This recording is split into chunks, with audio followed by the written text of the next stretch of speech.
Greetings, Boogie fans! Michael here, and with the recent announcement of Pokemon Brilliant Diamond and Shining Pearl, it got me thinking, what if Pokemon was worse? More specifically, what if instead of the iconic, powerful, intelligent, beautiful Cynthia, the hands down best champion in all of Pokemon, the Sinnoh region was stuck with me instead?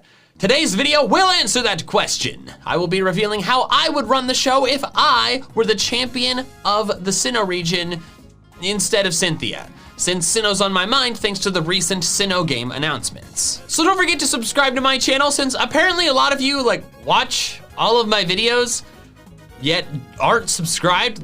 Come on guys, it's one button to click, please just do it. And let's dive into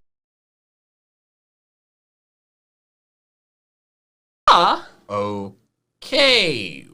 Well, thanks so much to Curiosity Stream for sponsoring this video. And now let's dive into what I would do if I were the Sinnoh champion. The first thing I would do is get a fabulous all black outfit, dye my hair blonde, and put fun, weird Lucario things in my hair. I'm kidding, I'd have to keep re-dyeing my hair blonde and that just sounds cumbersome. The first thing I have to do is figure out my team, and since I am the Sinnoh champion, I'll be selecting Pokemon exclusively from the Sinnoh Platinum Pokedex. I discussed this in more detail in my Sinnoh's Biggest Problems video, but the Diamond and Pearl Sinnoh Pokedex is terrible and way too limited. The Platinum Dex is what it should have been from the start, so that is what I will be selecting from. The first Pokemon I need to pick is my ace, my strongest Pokemon that will strike fear into the hearts of all who challenge me.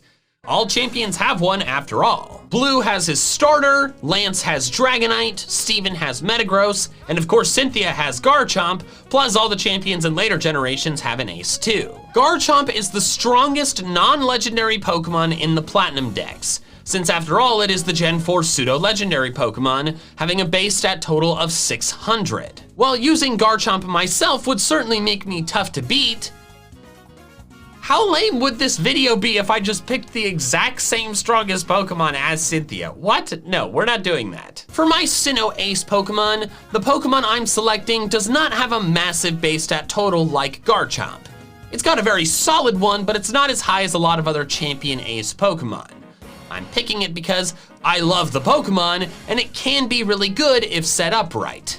That Pokemon being Gliscor. Gliscor is my favorite Sinnoh Pokemon. I got attached to the one I used in my first ever Nuzlocke of Pokemon Platinum. Rest in peace, Metal. Plus, it's just so darn cool looking. It really reminds me of a superhero, but a creature of the shadows like superhero like Batman. It's so ominous, but in a cool way, not a terrifying way. Also, its shiny is my channel colors. Are you kidding me? That's so dope. You know what? Actually, as Sinnoh champion, I am making my Ace Gliscor shiny. Has any in-game trainer ever had a guaranteed shiny Pokemon? I don't think so, but this is my video and I'm having fun, so I'm doing what I want. Now, like I mentioned, Gliscor is a bit weaker than most, actually, all Champion Ace Pokemon. Its base stat total is only 510, which is by no means bad. It's just that so many champions have 600 total pseudos, and the ones that don't still have buff Pokemon. The lowest base stat total Champion Ace Pokemon is Blue's Venusaur at 525, and that's still higher than Gliscor. So to make up for that lower base stat total, I'm giving my Gliscor a held item that could be considered a bit more overpowered than usual Champion Ace held items like Citrus Berries.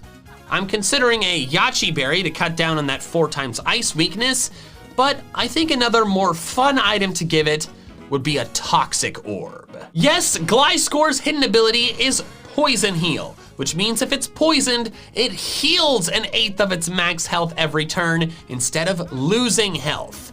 I think it would be really cool if my Ace Gliscor could not only get healthier every turn, but also not be given a stable status condition like burn or sleep after the end of the first turn, because that's when the Toxic Orb activates. So if they give me one on the first turn, that would not be great. And also I would have to use max potions instead of full restores because it'd be really stupid to get rid of my own poison that I put there and want. But I'm willing to work around that. Now you might be thinking, hidden ability poison heal? What? No, no, no, that was not in Gen 4, and you'd be right. However, I am building my team with Gen 8 battle mechanics, since that's what I assume and hope that Brilliant Diamond and Shining Pearl have. Because if they don't, big yikes from me. So to summarize so far, my ace would be a Shiny Gliscor with a Toxic Orb and Poison Heal, or Hyper Cutter and a Yachi Berry. For its moveset, Earthquake is a necessity, and its flying move would either be Aerial Ace or Acrobatics. Aerial Ace for the Toxic Orb version, and Acrobatics for the Yachi Berry version, so that it gets stronger once the Yachi Berry is gone. Although, quick aside, if Gliscor got dual Wing Beat, I would give that to the Poison Heal version over Aerial Ace. I say if because we don't know if Gliscor could learn dual Wing Beat because it's not available in Sword and Shield. However, I feel like they'd probably give it to him. Frickin' Clefairy can learn dual Wing Beat, and its wings are barely their tiny blunt spikes. For the last two moves, I'd run Sword Stance so I can really ruin someone's day if I get one of those off. And last would be U-Turn to pivot out if things get sticky. I considered running Thunder Fang and Fire Fang to cover Gliscor's water and ice weaknesses. However, those moves are so weak that even if they're super effective, 2 times super effective, they're still not stronger than Stab Unresisted Earthquake.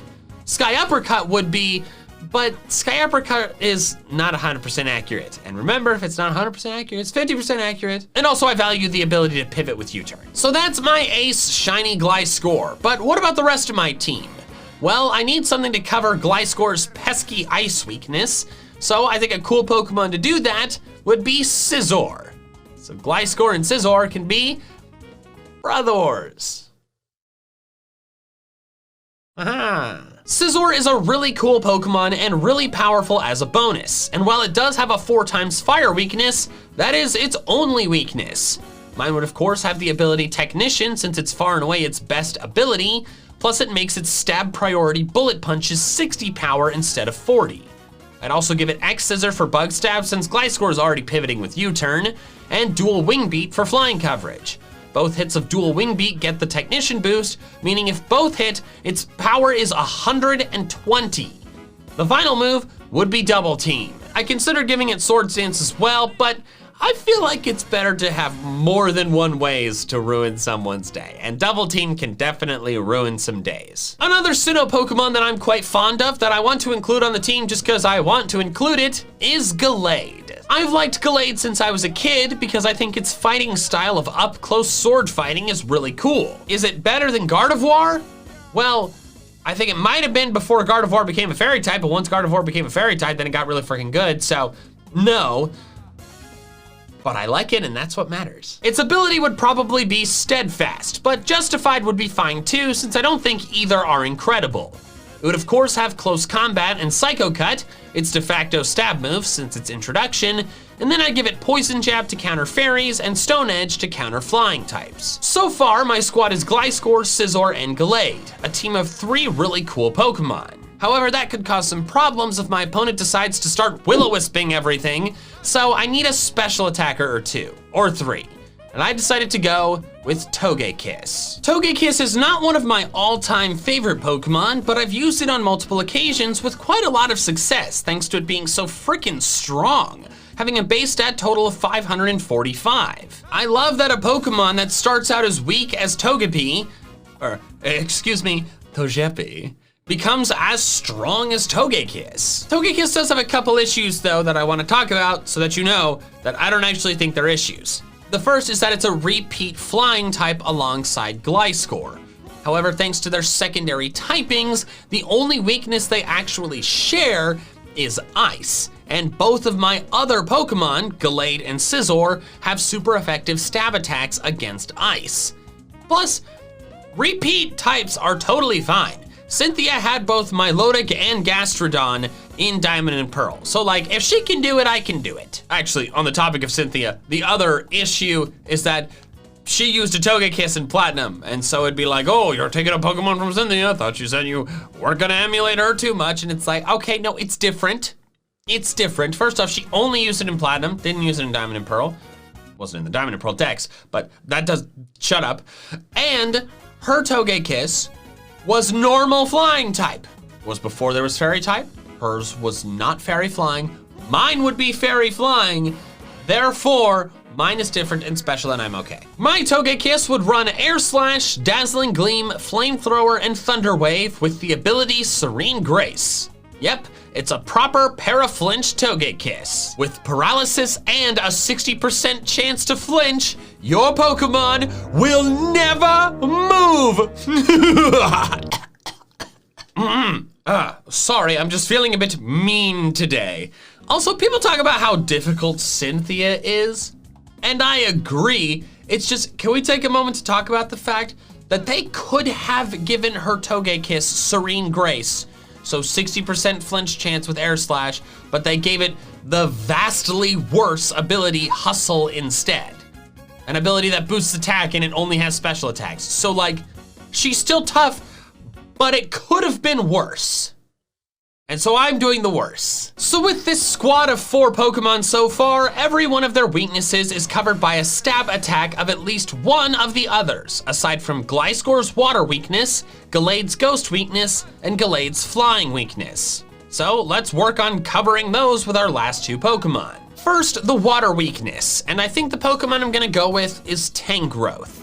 I considered going with Luxray since I love Luxray, but its lack of a good physical electric type move disqualifies it from a champion team in my opinion. Plus, Tangrowth is a kind of an interesting Pokemon that doesn't get a whole lot of love, and I think it would be cool to use it. Also, it's got a pretty high base stat total, 535. That's not far behind Togekiss. I'm tempted to give mine its hidden ability Regenerator so that it heals whenever it switches out, and you know, that just seems fun and kind of evil. However, I think it would also be a bit more evil if I went with a Sunset and give it the ability Chlorophyll so that this already bulky and powerful Pokemon can now outspeed you too. Its moveset would be Sunny Day, Solar Beam, Energy Ball for when it's not sunny, and Earthquake for any fire types trying to take advantage of the sunlight. This works because Tangrowth's physical attack is only slightly lower than its special attack. Chlorophyll would be the ability as I just mentioned because I have a need for speed, plus it's way better than Leaf Guard. With Tangrowth added, the only 2 weaknesses I have left to cover are the Ghost weakness from Gallade and the Flying weakness for Gallade that also now hits Tangrowth. Thankfully, there's a Platinum Dex Pokemon that can handle both of those. Weavile. Weavile is frail, but it's very fast and hits very hard. It has a lot of weaknesses, but all of them are already covered by an existing team member with a stab attack. Gliscor, Gallade, and Togekiss get fighting. All of my Pokemon but Togekiss get rock. Gliscor and Togekiss get bug. Gliscor and Gallade get steel. Gliscor gets fire, and Scizor gets fairy. Weavile's dark and ice typing can now cover the ghost and flying weaknesses, perfectly rounding out the team. Also, it's a fun, mean little gremlin, and who wouldn't want to ruin someone's day with that? Its ability would be Pressure, since that could be helpful in cutting down the PP of my challenger's moves, which could already be low due to the previous Elite Four battles. For stab moves, it would have Night Slash, since Knockoff isn't as good in a playthrough where held items aren't as guaranteed, and Triple Axle, the ice move from Isle of Armor. This move isn't guaranteed to hit all 3 times, but it has over a 70% chance to. And if it does, its net power is 120, boosted even further by Weavile's stab, which is very powerful. For the last 2 moves, I'd go Low Kick to counter rock and steel types, and then Hone Claws to get both stronger and make its triple axle hits more likely to land all 3 times. So my final squad is Shiny Gliscor, Scizor, Gallade, Togekiss, Tangrowth, and Weavile. A team accidentally comprised of entirely later generation evolutions of previous generation Pokemon. What can I say? I like those. But there's one final thing that I would change over what Cynthia did. I wouldn't just stand there and watch as a child saves the world. What are you doing, Cynthia? You're the champion. Your Pokemon are way higher level than the kids, and you're letting them just be on the struggle bus against Cyrus. Come on. Just ridiculous. If I was champion, I would save the world myself. Thanks so much for watching, and an extra special thanks to my patrons over on Patreon.